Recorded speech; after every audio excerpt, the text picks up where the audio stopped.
So today we're going to make an apple pie. You can use any type of apples really. We got some Gala apples and those were a little bit not good to eat, but they're really good for pie. So you can use apples that aren't that great for a pie and it turns out really great. So I'm just gonna show you a little bit how I peel an apple. You can cut it in fourths and peel it that way, but I think it's a lot easier just to peel the whole thing and then cut it up. I just go around. Okay, and then I just cut it in fourths. And of course core it.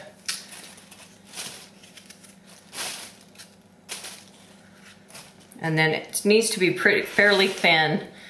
My mom always said that she liked nice thin apples. They cook better in the pie. And so just cut it really nice and thin. So you do that with all 4 of them. All right, today we are going to make my mom's apple pie. So we're going to do that. This is homemade crust. You can buy a crust that's already made. That works well as too, but we made this and we'll go over that sometime another day. But I've rolled it out and I've put it in the pan and I'm just gonna leave it like that. I'm not gonna fold up the sides yet because we're gonna put a top crust on it.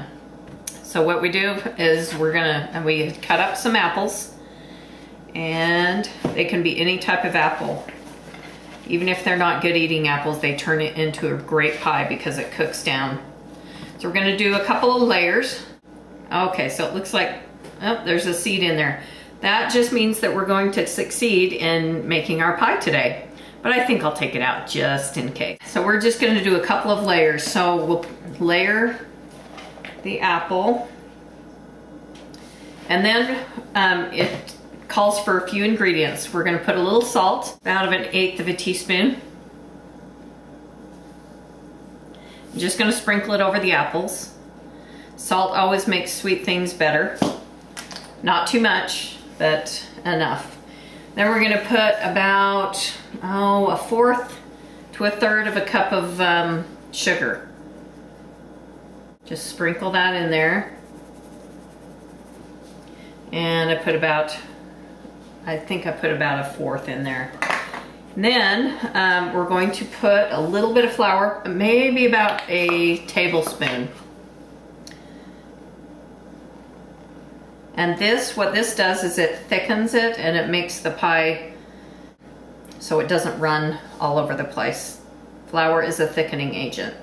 So about a tablespoon. We're gonna put a little bit of cinnamon.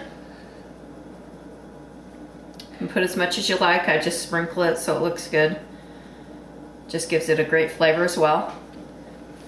And then I'm gonna put some lemon juice. I just usually use a capful. About a teaspoon probably. Just pour that around. That brings out the flavor of the apple. And then we're going to do another layer. Okay, so we'll put another layer of apple. You want to pile it really high because they cook down and then you won't have any filling in your pie if you don't put enough apples in there. So I'm going to put another bit of sugar. And it really does not matter the order that you put it in, as long as you have the ingredients. The salt. Just make sure you just sprinkle everything evenly. And the flour. We'll put our cinnamon.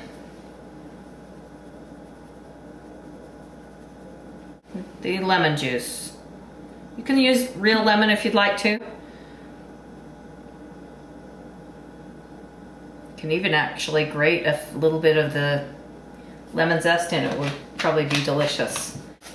All right, so we're getting another of our dough balls that we've made previously. Got it out of the freezer. So this is the homemade pie crust. And we're gonna roll that out. So we wanna put some flour on there. Make sure you don't squish it and knead it anymore because it won't be tender. We're gonna roll that out. Just go from the middle to the outside.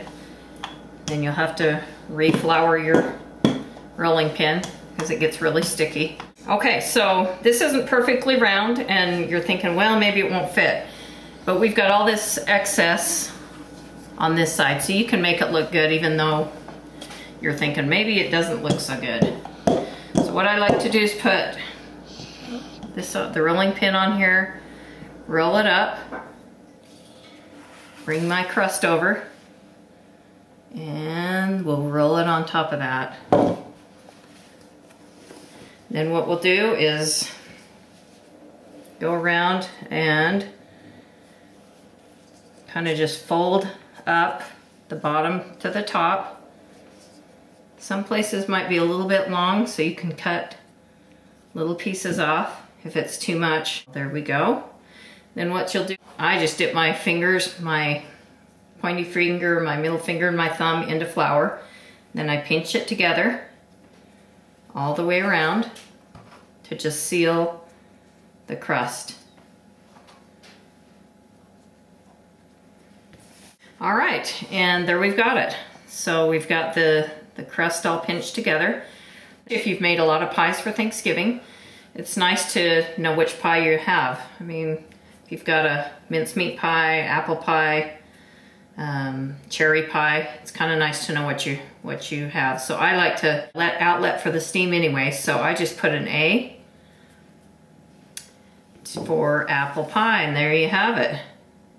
And then we'll go ahead and bake that approximately hour and 15 minutes. The apples aren't cooked, so they need to cook down and become soft. So it takes an hour and 15 minutes, something like that, at about 350.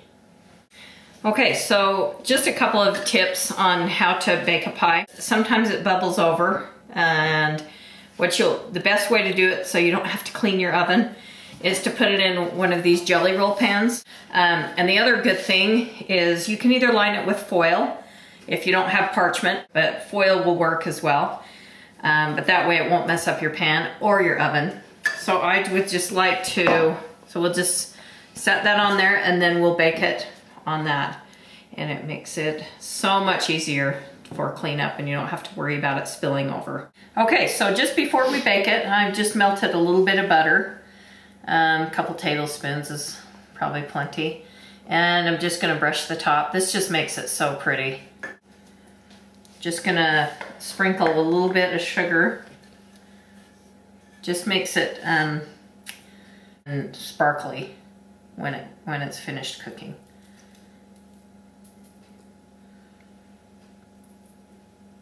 Just like a teaspoon. So that will do it. Then we put it in the oven. It's on at 350. And what we want to do is put the pie on the bottom shelf. You don't want a soggy crust.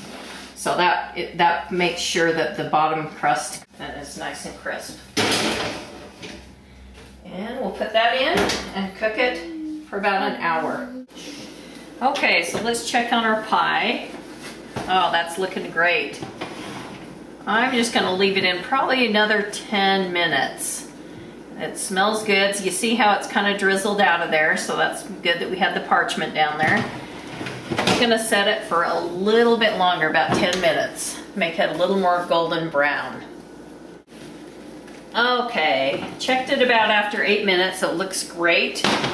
Nice and golden brown. Serve it with ice cream and with a little homemade caramel sauce. And that's delicious. We'll do that recipe later.